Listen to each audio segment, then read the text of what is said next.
Trent Williams has put the 49ers in a very precarious position. We're going to talk about that and much more next.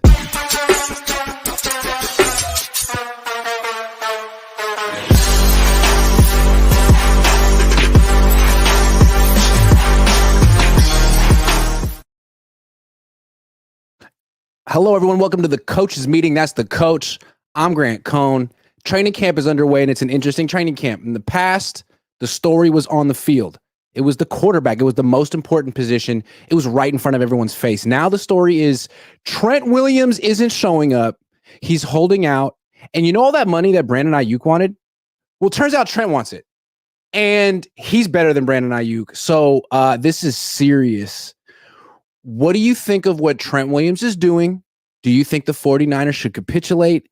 And I mean, what do they do what will Trent do if the 49ers don't give in? That's a lot of questions. So you could just go. Number one, this is not an if but when situation as far as I'm concerned. Trent Williams has operated shrewdly, quite frankly. And the Niners deserve to be in the position that they're in. While we've been talking about Brandon Aiyuk for the entire offseason, Trent Williams has waited and seen exactly where he can strike. And to be honest with you, if there was ever a time for you to kind of be questionable about your career, about where you stand, it would have been Trent Williams.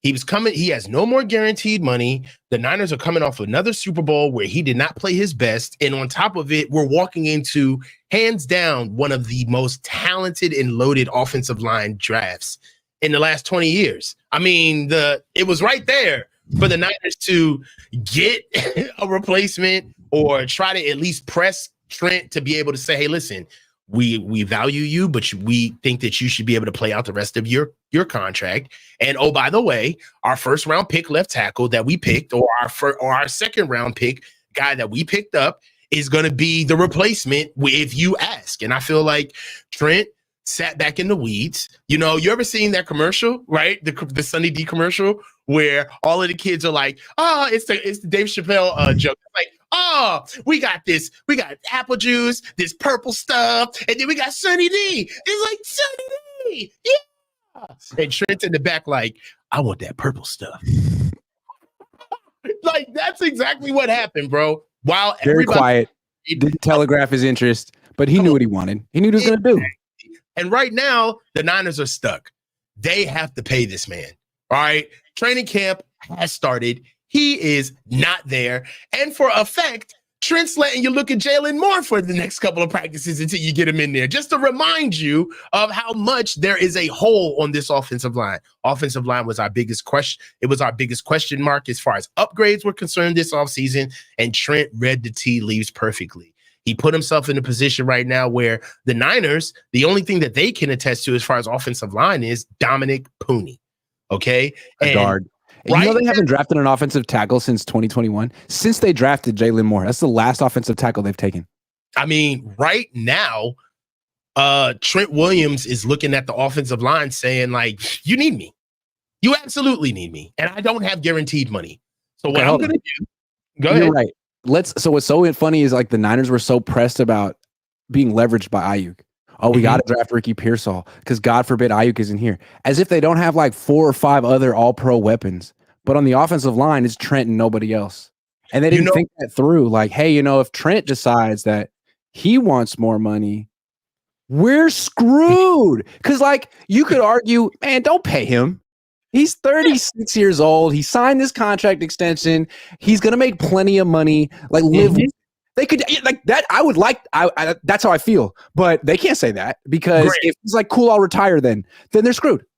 All of that would have been viable in May, okay, in February, in March, okay.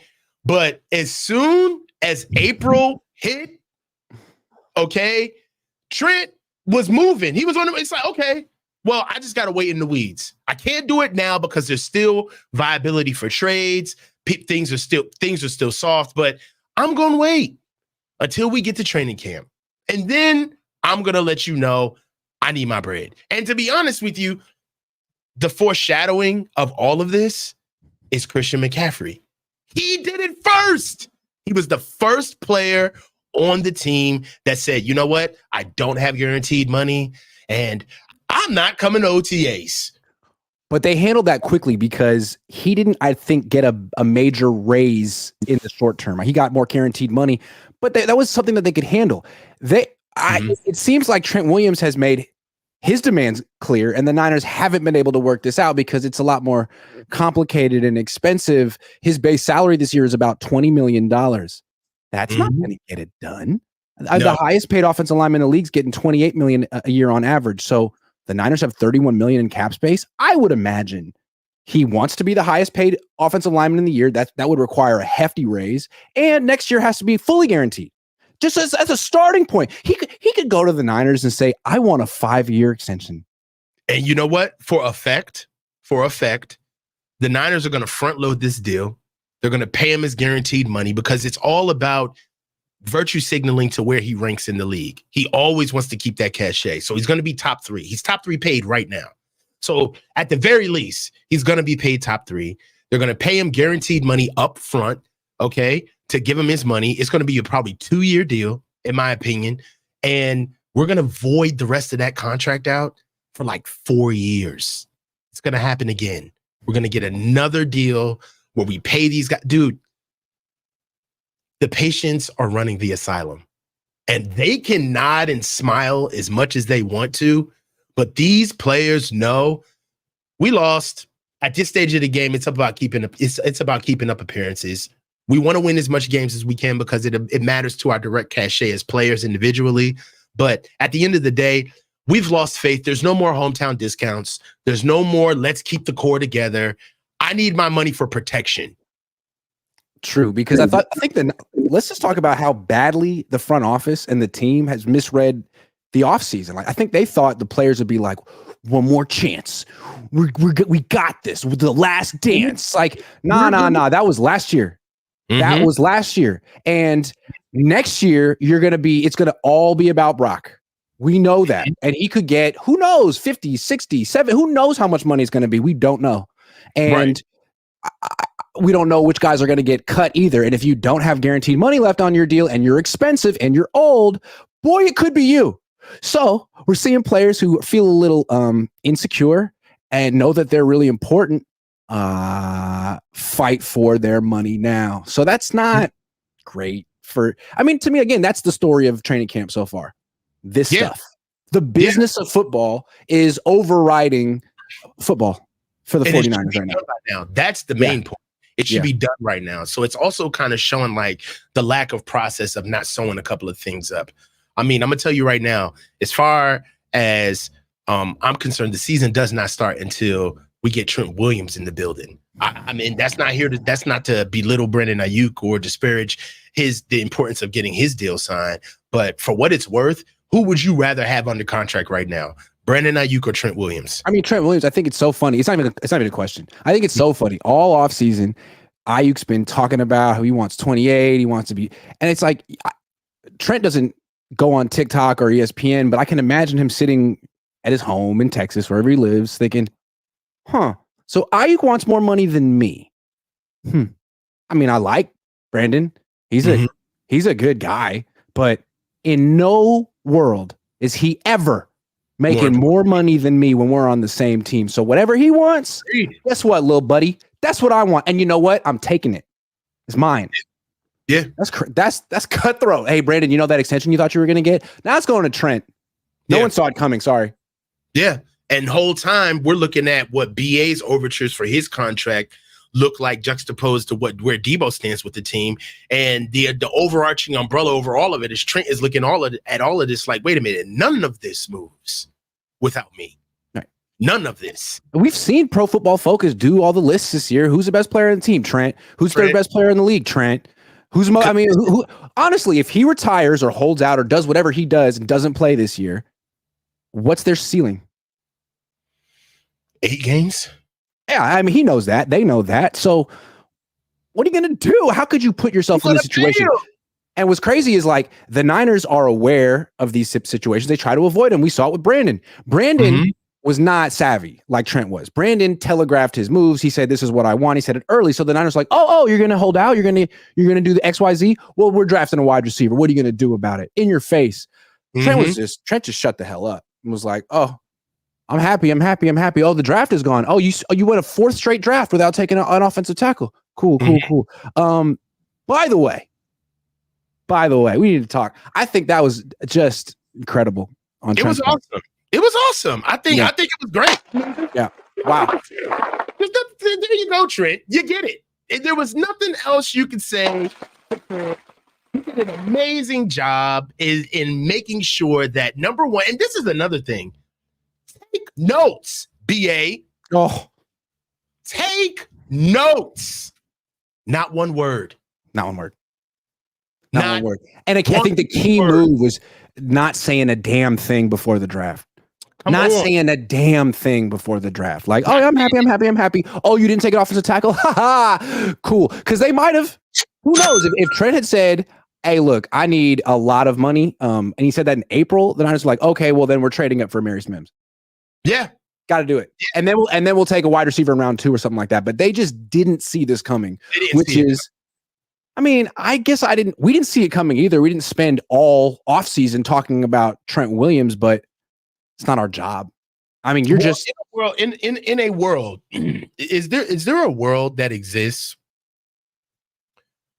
where Trent Williams' true leverage is not the fact of when he asked for his holdout, but the true leverage of Trent Williams is them knowing that he will retire if he doesn't get paid? Yeah, he's not playing around. He's 36 years old. He's been an All-Pro 3 years in a row. He's going to be a first ballot Hall of Famer if he retires today.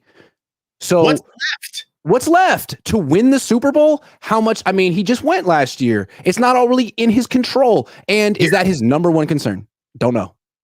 Yeah. I mean, if you think about it, everybody at the end of your career would love a huge little severance package on the way out the door just because of all your vested time with the company. It's like, hey, you need me, right? And this thing does not move without me. And for what it's worth, I'm leveraged. I was leveraged, and you missed the opportunity to utilize that with how you drafted. You cared about getting BA signed, and what did you do? You went out and got a wide receiver in the first round in the most talent-rich offensive line class in the last 20 years. That's what you think I'm that sweet? Yep. That's what you think? Yeah, because right now the Niners are just banking on him being a nice guy. Yeah, that's it. Because he's got him. I'm not going to use the phrases that are all kind of off color, but he's got him by, where he's got him. Right, and they're basically just being like, all right, Trent, hey man, we love you. Hey, whoa. Let's talk about this. Yeah. I'm telling you, like, at this stage of the game, they got to pay him. This situation, it's honestly, this supersedes Brandon Aiyuk's cut negotiations. If we're talking about rolling out week 1 against the Jets, it's so obvious. It's like one guy's not there and one guy is. So the guy who's not there is the guy who's in a powerful position. Yeah. Yeah. I mean, I feel like Trent is like, Hove, I show you how to do this, son. Like, you know how you don't do it? You don't request a trade and then show up to practice and hang out with the GM. Okay, so now it's time to talk about Brandon Aiyuk. So we've seen how a real triple OG handles business in the NFL. Trent Williams. Now let's go back to Brandon Aiyuk. Boy, it's looking like he may not. I mean, to me, real quick, all of the stuff that he did this offseason comes across as childish and immature. Not to be mean, but just compared to Trent, who's gonna get it done and said nothing. Like Aiyuk just seemed like he flailed around, wanted attention, wanted sympathy, wanted to be liked. And now he's like almost begging John Lynch for the extension. And John's like, I got to pay Trent. What's awesome about this is that it's like the posturing, the talking, the tweeting, the videos, hanging out with the number 2 overall pick all summer, the podcasts, your family members talking, you confirming what your family members are saying, you dropping social media tweets, you getting on social media writing in the comments, responding to other coaches, having different players practice film on tape, meeting High with school. the Niners, breaking negotiation lines. High school. Through all of that, through that entire roller coaster. Oh, the pièce de résistance. Requesting a trade. Okay? So you do all of that. And the one time where finally, through the entire offseason, there's a chance for you to make a tangible statement that actually backs up and verifies all of the rhetoric, which is, I will not be here for training camp. You show up bright and early. Why are you here, Brandon? Why are you here? You've wasted all of our time. Hurry up and sign. Hurry up. Yeah, just take what they offered you, man, before Trent Williams takes it. Hurry up and sign. Yeah. Like, it's beyond me. It's like, what are you here for? What are you going to do? Leave by week 1? That's what you're going to do? Yeah, if he's here now, it doesn't seem like he's going to hold out any games. Like why is he here now? Because he doesn't want to get fined. Because he hasn't made that much money. I mean, $12 million is a lot of money before taxes, but he doesn't want to give that away. So he's not going to skip games. It's like the toddler who's like, I'm running away. All right. All right, man. I'm leaving. All right. There you go. Well, goodbye. Yeah, here goes your book bag. Yeah. Well, what are we going to do for dinner? I don't know. I don't know, man. Me and your mom are about to eat right now. Well, maybe I just want to eat for a little bit. All right. Come on. You want to eat? Yeah. Okay. You want water? Yeah. Okay. Like, Brandon, you are wasting our time. All of this. Like, my man, you're back. Take what they give you. Sign. Okay. The number one thing that you can control in any type of relationship is your presence. Why are you there if you're saying you want to be traded? Also, I think it's fair to look back and like look at how Trent Williams has moved. Even look at how Debo did it 2 years ago. Of all the people who've wanted extensions from the 49ers, Brandon went about it by far the worst and the most immaturely. I mean, what did you accomplish by putting out all those posts on social media and going on that podcast? Like, you could argue you hurt your position because you had a teammate laying in the weeds who wants the same deal or more, who's better than you. That is such a cold point, Grant. You know what I'm saying? Because like he let the Niners focus on him and make life easier for Trent. Like, you're not even thinking about me. You're not going to draft an offensive tackle. Screwed yourself. Yeah, that's why you don't open your mouth. Real G's move in silence like lasagna. And Brandon's just not a real G yet. Only an 80s baby. Only an 80s baby. Like, dog, he played himself, man. It's like all of this now. You didn't even show up to camp late. You didn't like at least give us some suspense. You came bright and early, bright-eyed and bushy-tailed. Stop, bro. Like, you're gonna sign. Like, enough of this nonsense. Yeah, like, he doesn't seem like a grown, I'm not gonna say he's not a grown man, but he doesn't seem like a serious veteran who's trying to go toe-to-toe with the organization. He seems like a young player who's upset. Yeah. He seems like there's a lot of repressed energy of how he's felt all along. Yep. And he used this opportunity to really express how he's felt. And he tried to replicate it in the way of real money with real years, but he doesn't understand that his singular point of how he interprets his emotions and his version of how he's been maturated through the coaching staff, through the organization, has nothing to do with the entire picture.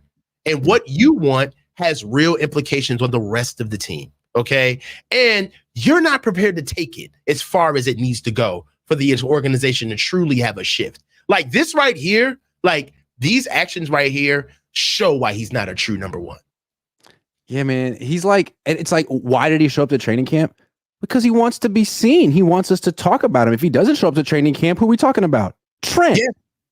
Yeah. So it's like, oh, Brandon's there. He was talking to John Lynch. Like, he doesn't want this to end. He even said it, which was crazy. I love the attention. I've never been on ESPN before. When he got spotted by TMZ, he was like, Mama, I made it. Like, dude. Bro, he's filibustering the experience. It's just like, he's the guy where it's like, well, does anybody have something to say? I, for one, would like to say, with all due respect, and in lieu of other topics and circling back, so far as do you just want to talk? Did you just want everybody to look at you right now to just hear what you have to say? Because you see a good time for you to have the entire room on you right now. But what do you actually have to say? We listened to you all summer, and the time when it was pertinent for you to make your biggest statement, for us to say, hey man, like honestly, a week before camp, I was saying, and I think you were too, there's no way BA stand. There's no way. There's no way BA he's going to stand on business. This guy is going to stand on business. There's no way he showed up, dude. And then coming in, it was like he asked for a trade. Oh, dude, there's no way he's going to show up. Like, definitely not before camp is over. Like, you can't. I mean, what High's been talking all summer, and we were kind of understanding, like, man, that's rough, but he still hasn't requested a trade. We know how these things go, right? And then for you to request the trade, when you requested a trade right before camp start, and we took you as an honest broker, Brandon, like, man, he's asking for a trade right before camp. That means that they must really want to move him so he can go, stop. You showed up on time. Yeah. All right. You're the boy that cried wolf. Not again. Not again. Nobody will forget how you gaslit the entire fan base all summer just to show up and sign. So hurry up and sign. It's crazy. It's like people didn't really know who Brandon was. He was sort of a dark horse. He was the guy. He was like the guy in the boy band who didn't talk very much. And this offseason, he finally introduced himself to the football world, and it didn't go so well. Like, he's known right now as Aiyuk. He's the boy who cried wolf. He's Aiyuk. Like, that's what he did. Yeah. He cried all offseason. He didn't really get what he wanted, and he let his teammates take money from him, man. Like, by being so unprofessional, it just made it real easy for Jawan Jennings to slide in, Christian McCaffrey, Trent Williams. Like, hey. He played himself. Yeah. He played cover for all of these guys who moved shrewdly. Like, even Ricky Pearsall held out for a better rookie deal. Even he got even he ate off your plate. CMC got paid. Okay. Trent is about to get paid. Like, at this stage of the game, it's like. I have one more point to make too. Brandon, you have an agent. You pay him a lot of money. Yeah. A really savvy player who used to be on this team. I don't know if you ever played with him. Richard Sherman. Richard Sherman was his own agent because he didn't want to pay that fee. So either pay the fee and let him do the job for you, or be your own agent.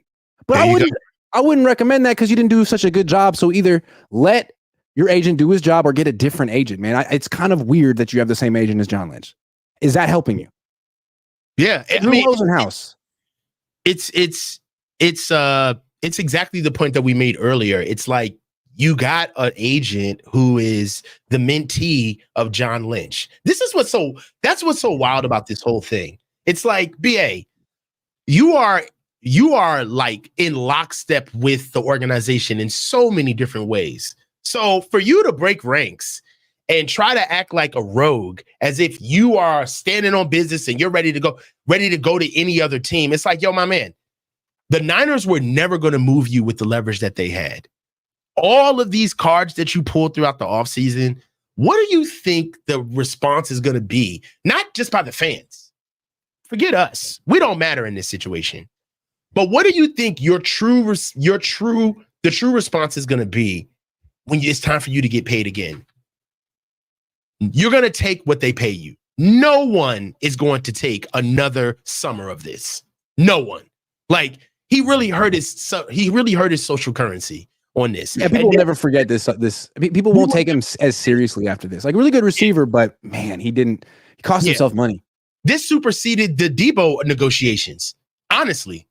And really, if he signs ultimately for like maybe $1 million more than what the Niners offered him, dude, you're gonna have so much egg on your face, bro. Like, and you're already gonna sign because you're in the building. Yeah. What are you there for? Let's take some super chats. Nicholas says SF plays Trent on reserve. What does that mean? It means he didn't show up to camp. Yeah. They have to. So they it allowed them to bring in another player to practice. Corey Wigg says not as good as Trent, but called David Bakhtiari, $2 million a year deal, decent insurance, and makes Trent think. They got to bring in someone. It can't be Jalen Moore. It can't be. You got to bring in someone. Lobs all day says why TF was Burford out there starting today and yesterday. Has Dominic Pooney gotten any burn with first no, team? Not yet. Okay. Well, that's promising. They always do this. If you think about it, the guys that they really want to get going, they kind of like pace them to make sure that they're ready for the next level. So it's only day 2, Lobs. It's only day 2. Thanks for becoming a new member. Damon Dickerson says, love the show. Is BA trying to force his way into stardom? Yeah, I mean, he's filming a documentary as if anyone would want to watch that. The ending is so anticlimactic. It's like, so you signed for $1 million more? Cool. I guess. All right. Yeah. Cool. Easiest answer is I've been gone for a bit. Is coach still texting? I'm not texting. Absolutely not. Okay, no. Another topic, and then we're going to get into some training camp stuff. Okay.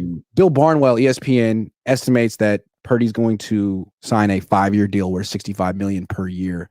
Once the cap goes up another 12% next year. That's just really the market. So it's not really, should they offer him less? What do you think of $65 million for Brock? Is that a viable? I mean, because we talk mostly about winning the Super Bowl. The Niners have really, they've won the division. They've done so much. They've won the conference, but $65 million a year for that quarterback. He's a hell of a quarterback, but can they win the Super Bowl that way? You know the answer to that, man. I mean, if he's a Hall of Famer, then yeah, they can, but I'm not sure that's what he is. Well, we're going to find out sooner rather than later. I mean, he's coming into year 3. If Brock is consistent with what he's been doing year in and year out, I mean, in today's NFL, yeah, you got to pay him the money. It's what the contract calls for. It's what the market calls for. It's really nothing you can really question. I mean, unless Brock feels like giving us a hometown discount. Well, let's look at it this way. I mean, I agree with that.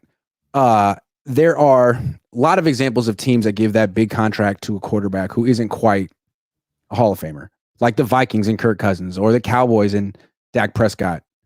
And I think it's pretty clear. It seems pretty hard to win a Super Bowl with a guy making that much money, unless it's Patrick Mahomes, Tom Brady, Peyton Manning, Matthew Stafford. Like if it's Kirk Cousins, I don't think you're gonna win. It's not even close. It's Tua. So I don't know where Is Brock Kirk or is Brock Josh Allen? I don't know. Well, let's put it like this.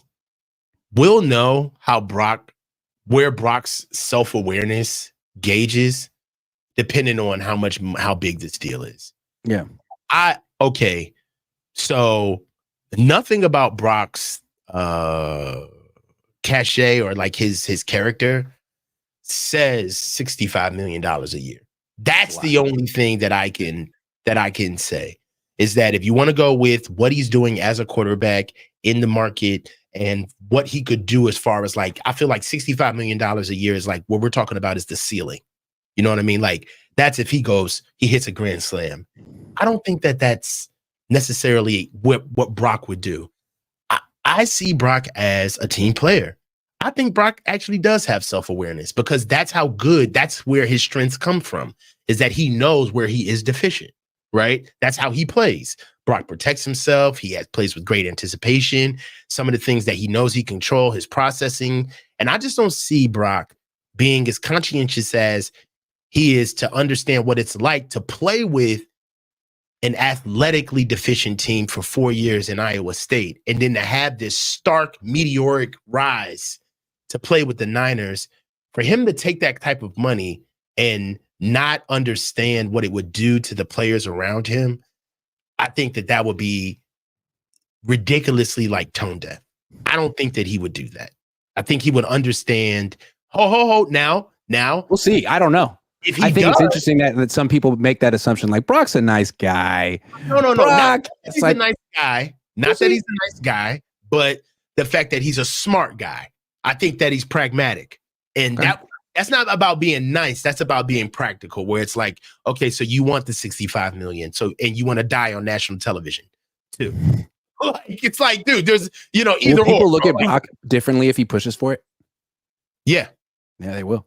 Yeah, they will. Like because right now he's like the little saint. Brock, he plays for free. He just loves the game. Yeah, it plays like boy next door stuff. That's out the window if he gets paid $65 million. Yeah, I think Brock knows that. Yeah, I think he does. Like, you don't pick up a tractor and a corn sponsorship without knowing who you are. Okay. And being from Arizona and still being savvy enough to say, these people have no idea that I'm really not from here, but I only went to school here for a couple of years. Here's how they need to structure this contract. Whatever it is, if it's $65 million, so be it. But they should not guarantee more than the first 2 years of this extension. They should be able to get out after a couple of years.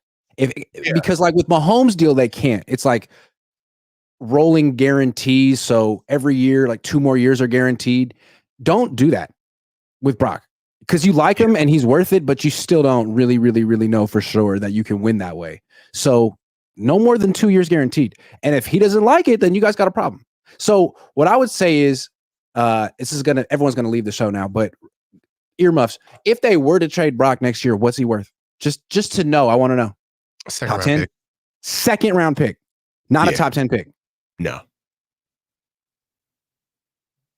For real? You're gonna get squeezed. They're the Niners. People don't like doing business with us. It's a quarterback. He'll get an early second round, maybe late first round. Interesting. Well, then maybe the Niners really will offer him a low ball salary. Because if you look at it like this, if we're trading Brock, we got to do it for a player too. Why would we just trade picks? That's like asking for 3 magic beans. You know what I mean? Like, what are we doing with picks? We don't know what those are going to turn into. It's true. I just feel like there's a team and be like that needs a quarterback in the drafting in the top 10. That's like, okay, we could take this guy we don't really know, or we could get Brock Purdy.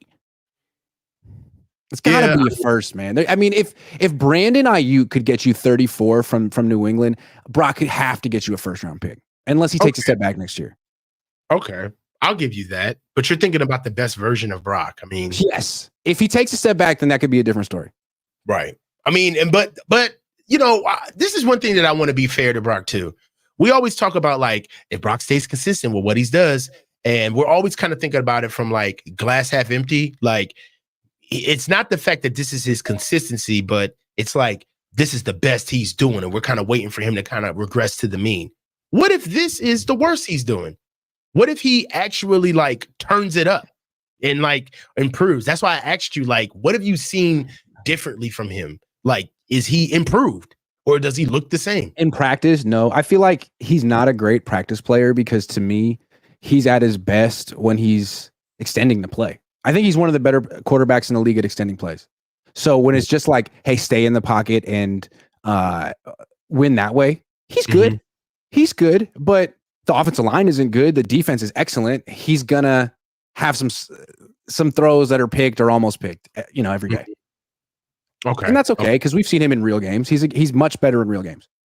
But the thing with Brock is like, again, I want to come back to your not assumption, but prediction that'll take a little less.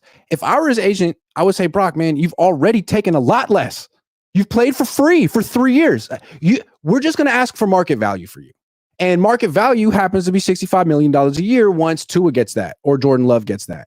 And I know they won't get it this year, but next year when the cap goes up, there's going to be freaking offers like that. And my client needs that. I mean, look, bro. From the negotiation table, yes, he's worth that. They can definitely push for that, but I don't think that the fans are going to be able to stomach Brock getting paid $65 million and us rolling out with like players who we barely know. Is Brock going to hold in next year? Is he going to be talking to John Lynch on the sideline? That's the thing, man. Like, part of this kid's rise is his connection with the fan base. He can't do that. It's like it's such a thin line because he's moving like on like this perfect scale, and as far like character is concerned, and I'm gonna tell you, man, when this money stuff comes in, you are gonna see a completely different shade of scrutiny on him if that kid makes $65 million a year. Well, Brock, the only advice I have for you, and I don't think I have to tell him, don't say a word publicly. Don't say a word. Just let your agent do his thing. So we fine. If you watch what Brandon did, watch his documentary, and then don't do any of that stuff. Don't do any of that stuff. None of it. Like the ending, like could you imagine sitting back and just like being like not even a fan of football and watching the documentary as a real documentary, and you just kind of like sitting there with your girlfriend and you're like, so he signed. So so he signed. What are we doing here? What did you have me watch this whole hour-long documentary for? So he signed. All right. Hour wasted. Let's go forward. Like, I don't know, bro. Like, I don't get it. Brandon, we're upset with you. We spent so many hours talking about you this offseason because you wanted us to, and you fumbled the whole situation. Yeah, really, man. Like you had us really taking you at face value, and you doing it on purpose, like putting it on social media, like heavy-handed. And for you to show up at camp, like, what are we doing? What are we doing? Look at this dude. Like, come on, bro. Do better. Be better. Act better. Hurry up and sign, Brandon. I feel like that should be a shirt or like a hashtag on Twitter. Like, hurry up and sign, BA.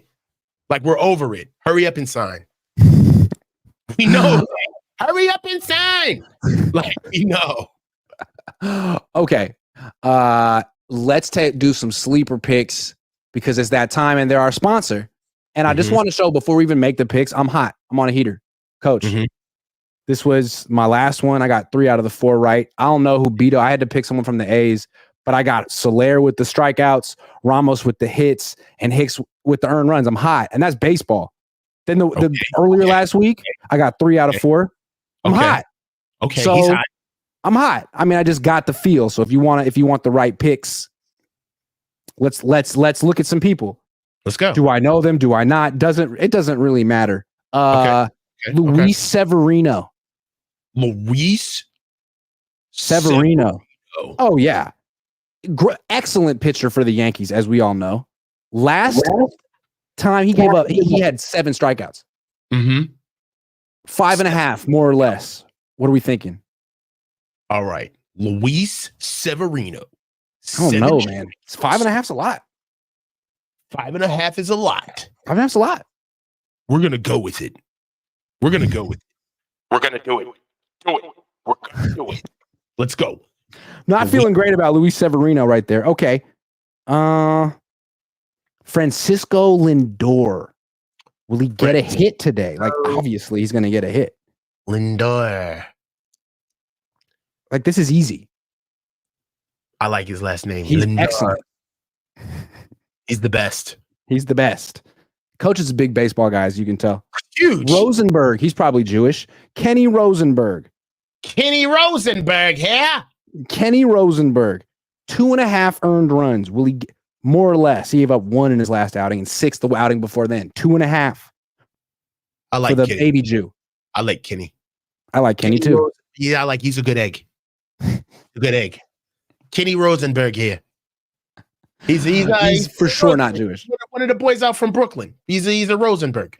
A Jewish pitcher for the Padres doing no today though, and he's Jewish. What's his name? Dylan Cease or something. I just heard of him today. He's a Cease. Yeah, there you go. Dylan Kenny Cease. Rosenberg. I'm definitely picking less because I think there's the 3% chance you had a bar mitzvah, so that factors in. Yeah, it does. Okay, last one. Anthony Rendon, 34-year-old player for the Angels. Boy, he's good. Will he get a hit today, though? I don't know. Or RBI. How about no for Anthony Rendon? How about no? Anthony. I don't like it, Rendon. Okay, those are my picks. No. Feeling good. Lindor? What? All right, they hated on me with the Severino pick, but you know what? I wasn't feeling good about it anyway. So I'm going, can't submit picks yet. Remove unavailable picks. All right. Why? Boom, removed. Boom, done. Those are my picks. I'm a winner. Those are the winning selections. And if you want to make the picks, use promo code Cohn or the QR code on the screen, get a deposit match up to $100 on your first deposit with the Sleeper app. And if you want to support the show, it's a great way to do it. It's an amazing way to do it. It's just an amazing way. All right. Let's talk camp because we're 2 days in. And even though it's all about business, there are some early standouts at camp. First, honestly, we talk about like the guy who the most improved player. 2 days in, early candidate, Jordan Mason. We always say he's good, but like we know he's limited. He runs the ball well, but he doesn't have enough of his game to play. Clearly, he doesn't do enough on passing downs in terms of blocking or receiving. Well, every day, this goes back to OTAs and minicamp, they call passes for him. That Brock Purdy will throw a screen to him or a check down or a Texas route or he has a whole route tree. And he's shorthanded and he's really hard to tackle. Christian McCaffrey was asked about him today and he's improved a ton and he's really become a more complete running back. So that's the one early standout, Jordan Mason. One thing that I like about Jordan Mason is that, unfortunately, I have him as a trade candidate. They picked up the running back out of the Packers. They signed him for the same amount of money that they signed Jordan Mason for. He's the same archetype as far as a tough runner, same size. But I don't know. We'll see. One thing that we have talked about is that with Christian McCaffrey getting his money at this stage of his career, that they're going to have to start insulating him at some point, or at least taking him out of the backfield and finding more like easier carries or easier reps for him to be able to preserve his body. We lucked out by not having Christian McCaffrey go down for an extended period of time last year. And the only way for us to be able to do that is to be able to put Jordan Mason. This is one thing about Jordan Mason that I feel for our offensive line. It's like, okay, cool. They don't value the position, whatever. We're not necessarily the biggest physical offensive line. We know that. But for what it's worth, can you at least get me going downhill from the quickest point A to point B position for our offensive line? And when you do it, do you mind giving it to our hardest runner? Okay, so we can create our own chaos with the run game. Like having a tough runner with an offensive line who may not be as physical kind of marries together. It actually makes the running game better. And it's something that you do see with Jordan Mason, where he is such a tough runner that you can actually use him and his reps to actually take some pressure off of the offensive line when Christian gets back in, because you're going to have a much more malleable defensive front because you're running with a much tougher runner. I mean, it's something that I know Kyle knows, so I'm not going to sit here and say that he doesn't. But being able to switch up tempos with different styles of runners is something that people have been using since Moses was in short pants, man. Like, come on, bro. Use the different tempos of the backs that you have to be able to keep the defensive line off kilter. But if you got a defensive line where it's like, all right, we're looking for the cutback, we're fast. It's basically like you keep running with Christian, you get a defensive line that's good enough, they're just going to play around the offensive line. It's like we're faster than them, we're stronger than them, and we're bigger than them. So go ahead. Also, I feel like why he's ultimately going to pass Elijah Mitchell on the depth chart this year is because of what he can do as a receiver. Like Mitchell's a good running back when healthy, and so is Mason. But I think the way the Niners offense has been constructed with McCaffrey is that a large part of their passing game revolves around the running back. And that's why Jordan Mason is standing out. Like you'll be there in a few days. You'll see a couple of throws every day go from Purdy to Mason. And they're not just checkdowns. There was a screen today designed for Jordan Mason. They don't call those plays for Elijah Mitchell. That's for McCaffrey and that's for Mason. So that's one. Another one. We're thinking who's going to be the sixth wide receiver on this team? They got Jawan Jennings, Debo, Brandon Aiyuk, and then you got Ricky Pearsall, Jacob Cowing. But then sixth spot, Ronnie Bell, Danny Gray. Who's it going to be? Ronnie Bell, Grant. And then now I'm hearing from you that Danny Gray through 2 days, that's been the guy who's actually caught 3 passes from Brock. Ronnie Bell's caught in zilch. Can I ask you some questions? Yeah. Okay. I'm going to ask you some questions. Please. So it's the first 48 hours of camp. All right. Quite frankly, there has not been enough football played for us to actually know tendencies and have an idea of what we're seeing. It's just not enough yet.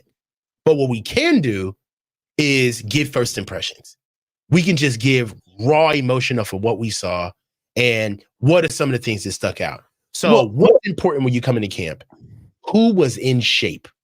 Yeah. First day, who looked exactly the same as last year that they did coming in off of 4 months where they were supposed to be busting their ass the whole time? Travarius Ward, Deebo Samuel, Spencer Burford, to his credit, looks like he's in great shape. That's not really been the issue with him.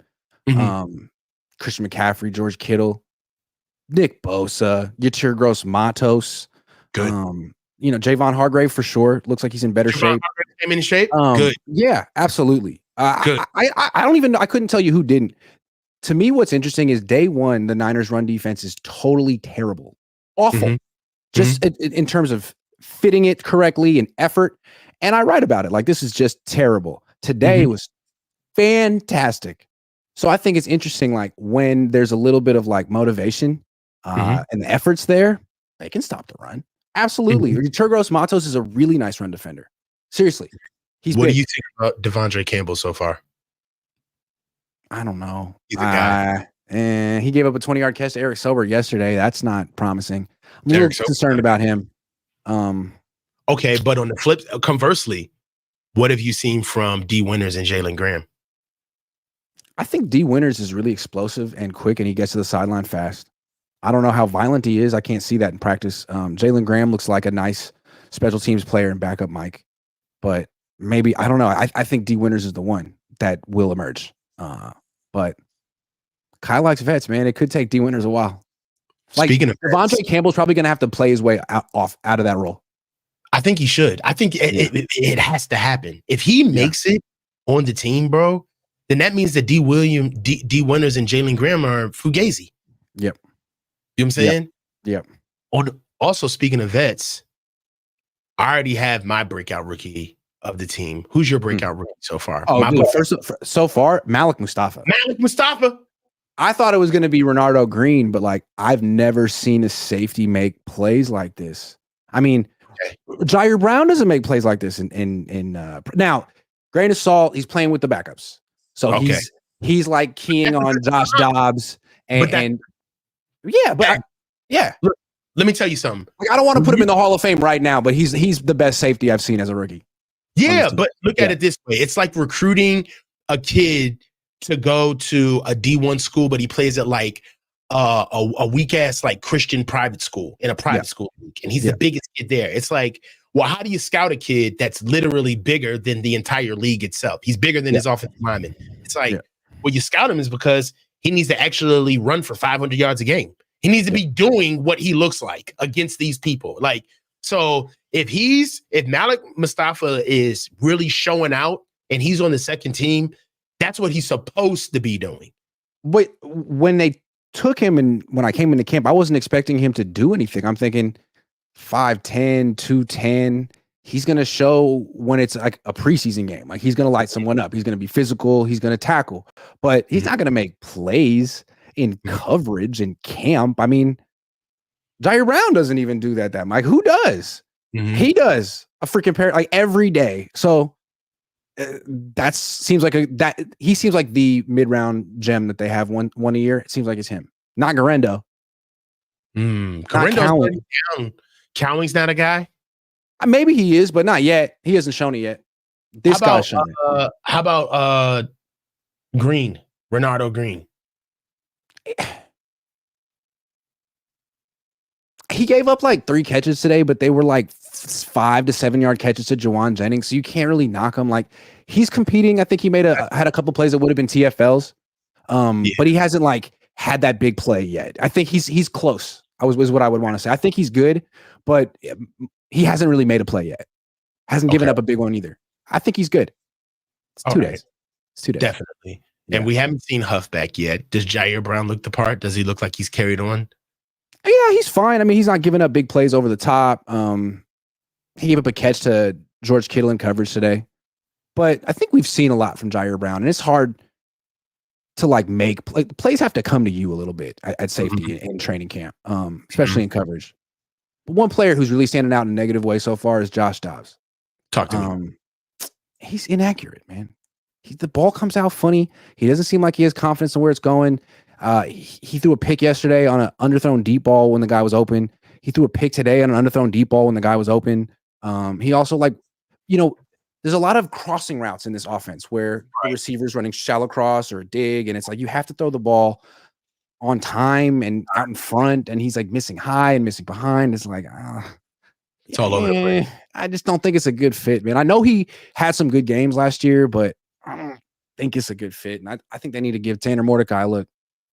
One more question from me. Also, real quick, Brandon Allen's taking all of the second team reps. That's not true. That's not true. I can't say that. Sorry. Disregard that. Most of it. Strike. So Strike. Bedside banner. What does the coaching staff look like? Do they look interested? Do they look like they want to be there? How does Nick Sorensen look? Is he vocal? Does he like take the receiver? Does he take like the DBs off by himself? Like, what's kind of like the thing that he likes to do? Is he like? Okay, so I was watching for like 8 minutes today. I put a little video up. I noticed. I like to keep an eye on Kyle during that first part of the practice. Like, what are you doing? Who are you talking to? And he was talking to Brandon Staley for a long time. Okay. And I was thinking, like, that's good. Yeah, but it's like he used to talk to D'Amico and Saleh. He used to talk to the defensive coordinator. Now he's talking to the assistant head coach, and the defensive coordinator is like kind of wandering around, sort of going from one, like kind of floating around from one drill to the next. And it's like, Nick, you don't really seem like a very strategic person, which is cool. I mean, you might be good at your job, but Staley seems like he's like, cozying up to the coach, and they're talking football and a real conversation, and you're with your hands, so you just want to coach the whole practice. Mm-hmm. So that was something I'd be like, if I'm the defensive coordinator and you're talking to the coach, like, nah, man, come over here. I need your help. Yeah. Come over here, buddy. I need your help. Why don't you go over and talk to the linebacker? Like, do something. Don't just like schmooze with the coach. I agree with that. It's like, I kind of have a conversation with Brandon, like, yo, for what it's worth, I kind of need you out here with the guys during practice. You're not like, I understand that you're the assistant head coach, but you are a defensive guy. I kind of need you over here. So, I mean, I guess it looks like you're making an end around on my job with my boss. Like, I would have taken the opportunity to delegate right there. Hey, Brandon, I'm your boss. But you know what? But is he? Because Brandon's the assistant head coach. Dog, it probably looks like exactly like it is, where it's like, hey, look, you're the defensive coordinator. Okay, like, run along.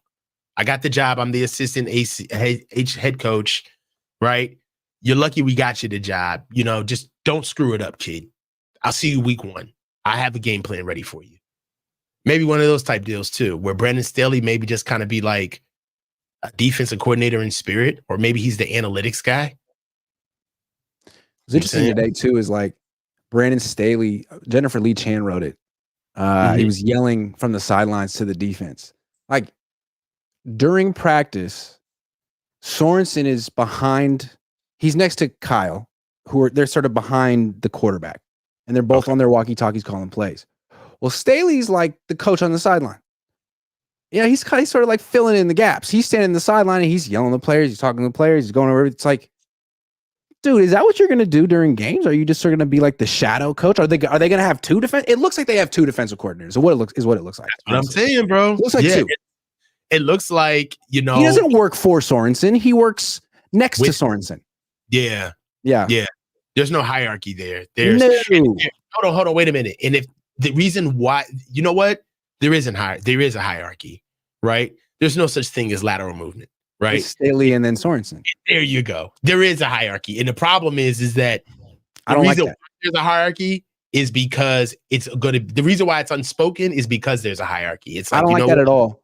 If you want to give that role to Brandon Staley, freaking put your whole name behind it. Make him the defensive coordinator and live with the decision. Don't like weasel him into the role. Yeah. I mean, but not fair to Nick Sorensen or the team. But this is what we get for trying to treat them as honest brokers, because we saw this coming very early, but we reserved judgment because we wanted to give Nick Sorensen a chance. It's like, nah, you got rid of I forgot his name now. Who is he? Uncle Ben. What's the guy? What's his name? Steve Wilkes. Coach Wilkes. So I'm sorry. So the reason why So Steve Wilkes, he was there. You got rid of him. The guys didn't like him. They had to move on. I get it. Okay. And one of the reasons why is like they gaslit it. He didn't deserve to be fired. But one of the reasons why you have to move on is because if you lose the voice in the locker room, it doesn't matter what comes after that. If the guys don't believe in you, you literally cannot be there for whatever reason, fair or unfair. It's just football. So you went and got Nick Sorensen. But the deal is that you brought in Nick Sorensen, and there's a whole blind spot on Nick Sorensen getting hired. It's like we forget about the 8 weeks where we tried to get everybody who wasn't nailed down to an NFL job or a head coaching position, and they all said no, right? So it's kind of like they pieced it together. Think about it from a player's perspective, okay? So it's awkward that you brought in Brandon Staley and you're wondering, what's the deal? But, I'm not thinking about it because I'm talking to Sorensen. He's the one leading the meetings. But then you're out of practice. I notice it. You're going through your drills and you look over and it's like, oh, there's the head coach talking to Brandon really intently for a long time. And then there's a defensive coordinator kind of just floating around. Like, who is in charge here? When I get benched, who's benching me? Is it Brandon or is it Nick? Who do I go to here? Who has the final say? I mean, I would want to know. I would notice things. I did notice that today, and I don't have anything at stake. It's going to be Nick, and Brandon's going to be standing in the back of the room smoking a cigarette in the dark corner. He's the Wizard of Oz. He's the man behind the curtain. Yeah, he is, dude. I mean, we already see this. It's going to be Brandon. He needs to not yell at players he needs to ratchet it down a notch. He needs to take it down from 11 to a 4. You are only making Nick Sorensen look bad. Well, one thing I will say is that if he's doing all of that during practice, and I'm gonna be able to see it myself in a couple of days, but if he's doing all of that during practice, is one thing for certain is that he's got his fingerprints on the defense now. He's obviously knows what he wants to be done. He's gonna put his ethos into what he wants done. My thing is that Brandon Staley is a good defensive coordinator. That's one thing he does do well. The only problem is that he's a great defensive coordinator up until the fourth quarter, and then he turns into Kyle Shanahan. That's why they're like kindred spirits, bro. He gave up a 27-point lead. He gave up a 27-point lead in the playoff game, bro. He is the defensive Kyle Shanahan. He is. They deserve. And here's the thing. I think again, that's why I would be uncomfortable. Here's my interpretation of what I saw today. Mm-hmm. Kyle thinks Brandon's really smart. Yeah. Kyle likes talking football with Brandon. I don't know that Kyle feels that way about Nick. Did Nick get he could have promoted Nick last year, but he was like, no, I'm going to bring in Steve Wilkes. And then he doubled back because the players like Nick Sorensen. But when it's time for Kyle to shoot the breeze for 8 minutes during a down period of practice, it's Brandon. And I think that speaks to where he stands in the hierarchy. He has Kyle's ear in a way that I'm not sure Nick does. We'll see. Well, coaching is a very knuckle drag profession from a position of it's very top down. You know who is who. There's no question about it. So, and they virtue signal towards it. And one of the things about practicing is that, if you go back and you look at just how teams are built, you can obviously see that Brandon Staley, just look at it this way. Take the names off. Just call the facts. Let's just read the play sheet. All right. Nick Sorensen's jacket he's a rookie defensive coordinator who's never been in a position before, who's coaching one of the most talented defenses on his first job ever, and they're fresh out of a Super Bowl, and they're led by their defense. Yeah. While them getting rid of a seasoned defensive coordinator who he himself could not withstand the barrage of criticism coming from inside the locker room. Also, the first choice was Bill Belichick, the greatest defensive coach ever. And no, excuse me. The first choice was Steve Spagnuolo, who just destroyed the head coach in the Super Bowl. Second choice, greatest defensive coach ever. And then somehow, some way, they Frankenstein this Nick Sorensen, Brandon Staley combination. It's like, okay, let's have Nick Sorensen's body, but Brandon Staley's head. Bro, it's almost like if I'm Nick Sorensen, I would have said that to Kyle and be like, so Belichick said no, and you asked me. Like, what? Dude, why don't you just shoot me in the head now? Like, bro, I'm being set up. Like, it's like, so Belichick said no. Cool. Who else said no? It's just like, we went and saw, some great coaches, some pretty good coaches. They said no. Who don't know? Who else? Well, we talked to Mike Vrabel. He said, "Oh, Mike Vrabel. Whoa, yeah." He said no. Yeah, okay. Spagnuolo wasn't really into it, and he tried to get what's his name? Jeff Ulbrich, but Jeff Ulbrich really wasn't going for it. And where'd you? How?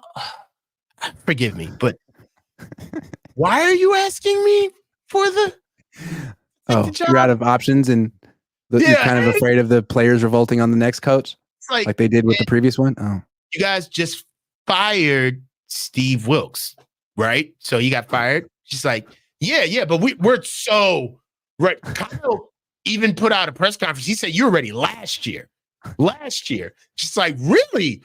He said that. Yeah. It's like, yeah. He said you were ready last year. He's just like, yeah.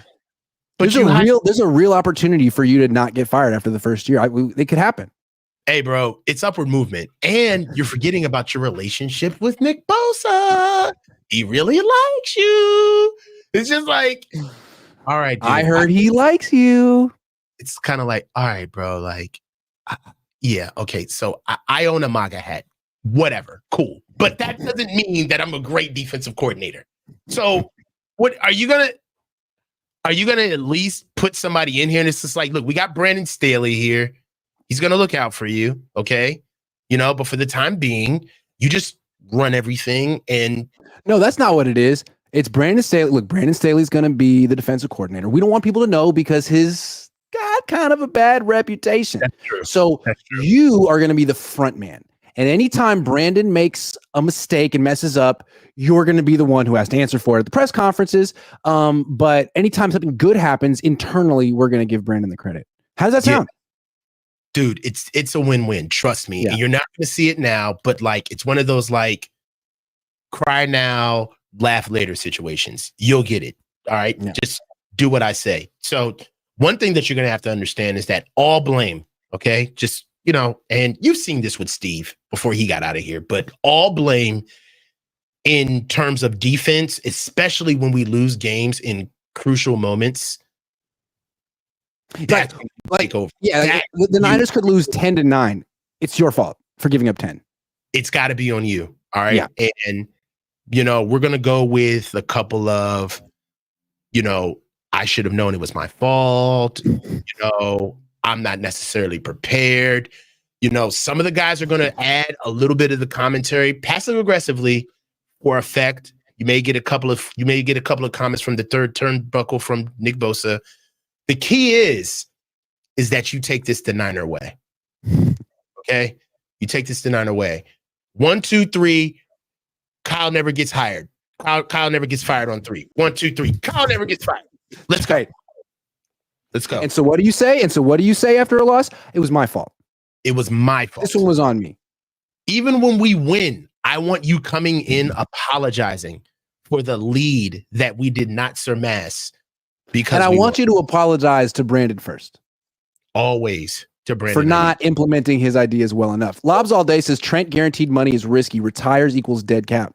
Yeah, you don't want to redo his deal. And that's why it would have been really helpful if they had spent their first round pick on an offensive tackle instead of a wide receiver. Because if Brandon holds out, it's like, oh darn, we all we have left is Debo and Kittle and Jennings and Juszczyk and McCaffrey, and damn, what are we gonna do? We only have 4 great weapons now, or 5, but without Trent. No, Trent, I mean, this was a shrewd move. I mean, you can't hate the player, hate the game. He stayed quiet. He laid in the weeds. He knew exactly where his leverage lied and exactly what point of the season to do it. Right before camp, I'm not coming in. You didn't draft anybody to replace me, and you're in another contract negotiation. And on top of it, you sign my running back. You got to pay me. He's going to get paid. It's not if, it's when. They got to pay. Lobs all day says Brock's going to take 50 million. He's not greedy. I know him. Yeah, he's smart enough to take a little bit less and be celebrated. It's like, oh my God, he's so selfless. It's like, yeah, he only took $50 million. Like, what a. But he's smart enough to know that, though. You know what I mean? Smart enough to know that. I'm going to take my 50 and then I'll keep it perpetually off of me. I mean, what do you want from Brock? He's only making $49.999 million. He's so selfless. Lobs all day says he's not greedy and understands that taking less now is a long-term investment in his career and future earnings. Yeah. I think he gets that. It would be incredibly tone deaf for him to try to break the bank.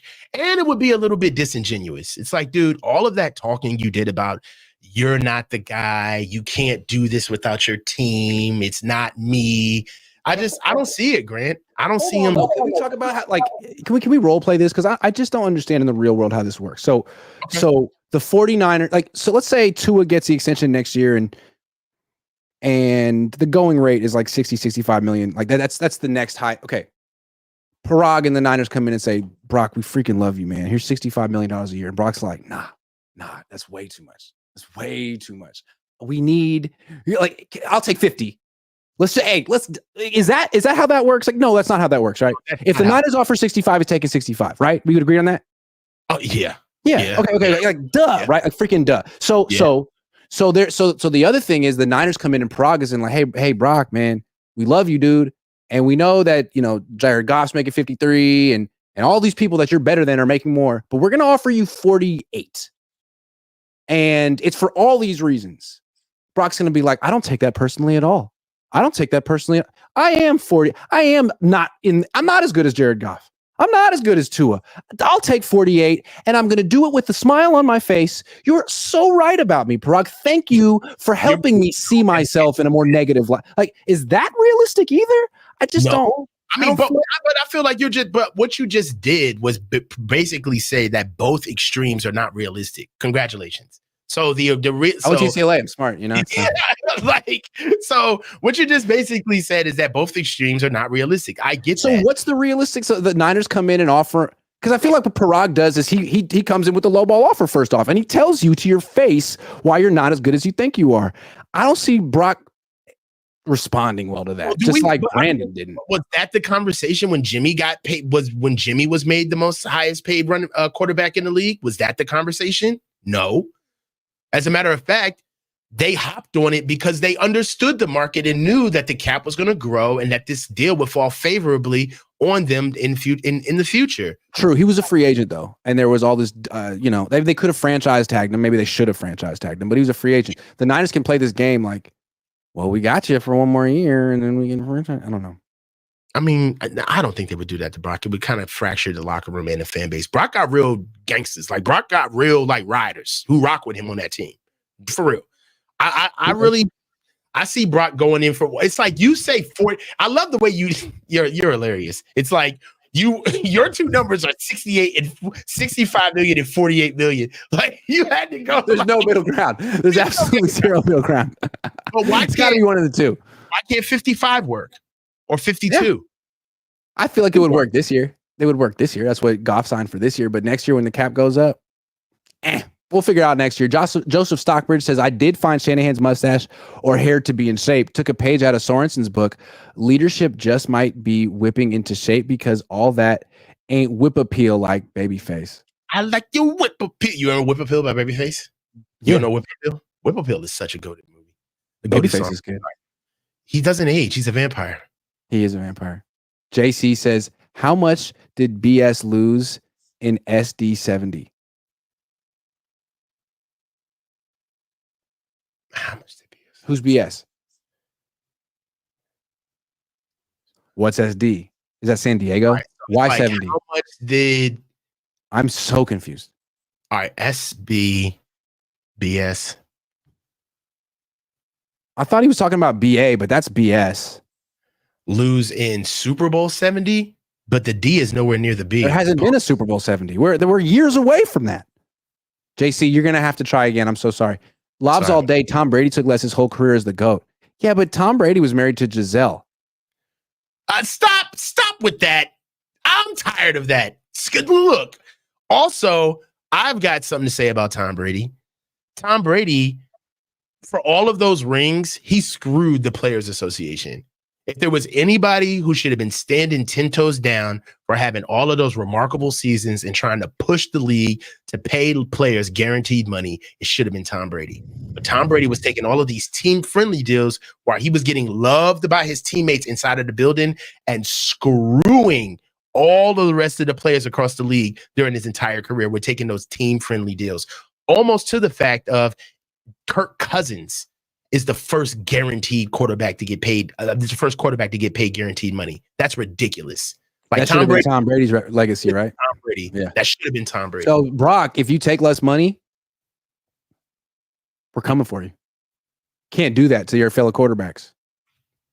Make a move, Brock. Because as we've seen, quarterbacks are not making nearly enough. BS equals Brandon Staley and SDC equals San Diego. So how much did Brandon Staley lose by in San Diego? Oh, in SD 70? Oh, yeah. Yeah. 60 something? Yeah. Jesus. Yeah, it's hard. You can't make that guy the defensive coordinator once that's on his resume. It's like, dude, sorry. I mean, you're going to have to be a fake defensive coordinator. But this is why defensive coordinator.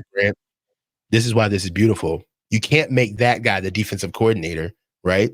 But you can't make the OC who blew a 28 to 3 lead in the Super Bowl a head coach. They deserve each other. Before we finish, I just want to get this for certain. We talk about Kyle and his blown leads in the Super Bowl.